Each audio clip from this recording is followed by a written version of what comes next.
So in this video, we're going to continue our study on natural domains and restricted domains. So let's say we have a function here, y is equal to 8 over x minus 3. Y is equal to 8 over x minus 3.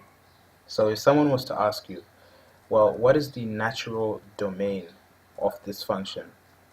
Like I explained in my previous video, the natural domain of a function is basically the set of values of your input, in this case x, that this function can deal with, that this function can work with. Well, the first thing to realize is this is a rational function. A rational function is basically one which has a fraction and a denominator. That's the simplest explanation I can give you. Like I said in my previous video, you can't divide any number by 0. So you can see here that x cannot equal to 3. X cannot equal to 3. Why can x not equal to 3? Because if x becomes 3, then your function becomes 8 over 3 minus 3. 3 minus 3 is 0. 8 divided by 0, that would be a problem. So the natural domain of this function is x can be any number that you want it to be, but it just cannot be 3. Now, the proper mathematical notation for the domain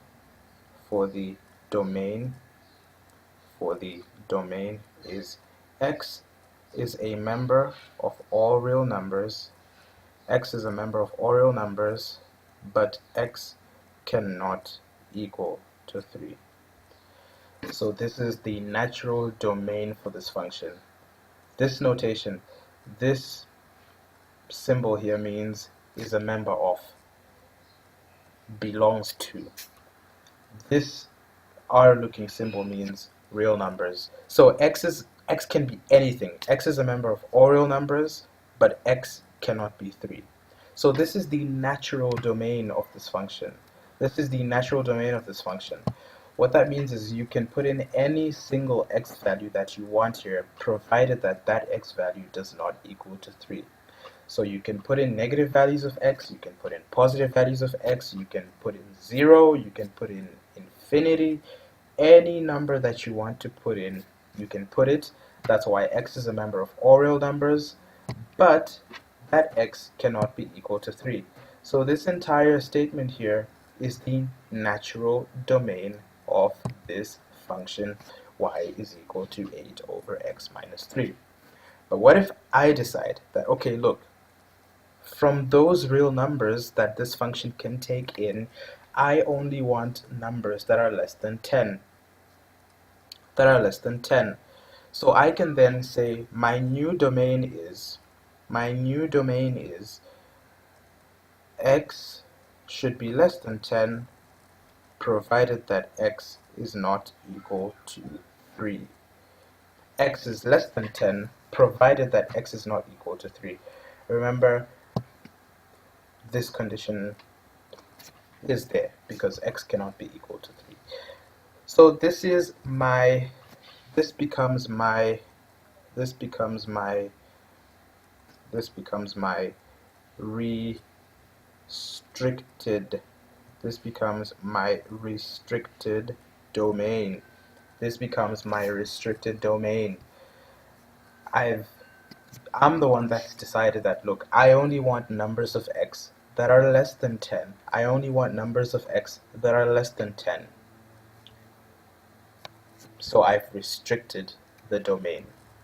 Now this condition here, you should only put that condition provided that your domain is going to consist of that number. For example, if I say x can be any number, 3 is inside that. That's why I have to put that condition.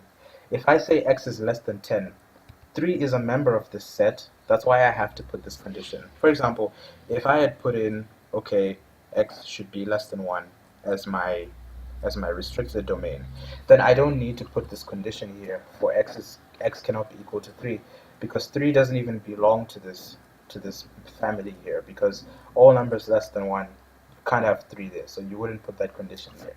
So anyways, that becomes my restricted domain. That becomes my restricted domain. Let's look at another function. Y is equal to 2x minus 3 over 2x plus 1. What is the natural domain of this?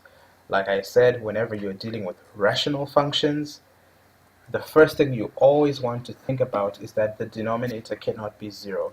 Because if the denominator is equal to 0, the entire thing falls apart. So what is the value of x that will make the denominator 0?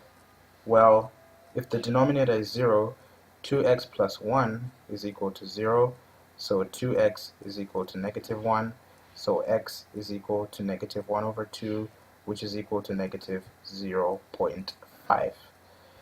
So x cannot be negative 0.5, because if x is negative a half, the denominator becomes 0 and the function falls apart.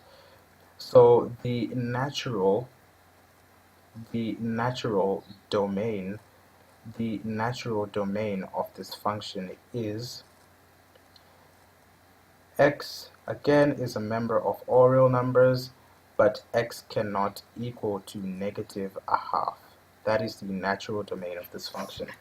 X is a member of all real numbers, but x should not be equal to negative a half. That is the natural domain. X can be anything provided that it's not negative a half. Let me restrict this domain. Let me restrict this domain and come up with a restricted domain and say x should be greater than 2. This becomes a restricted domain where I say I only want values of x that are greater than 2. In this case, I don't need to put this condition because this negative half is automatically outside this range anyway.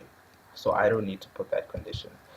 Anyways, that brings us to the end of domains. That's literally all you need to know about the domains of a function. These are the possible values that function can take in as the input. We have the natural domain and we have the restricted domain. So that's it on this video series on domains. I was emphasizing on rational functions because some functions, the domains are just literally everything. If I give you a function y is equal to 2x squared plus 6x minus 4, this function can take in any value of x. You can put in any value of x you like, so the natural domain for this function would just be x is an element of all real numbers. You can put in any single number that you want here for your natural domain. This is your natural domain. This function doesn't fall apart when you put in some certain values of x and whatnot. But rational functions, they fall apart when the denominator is 0. That's why you have to do this analysis here.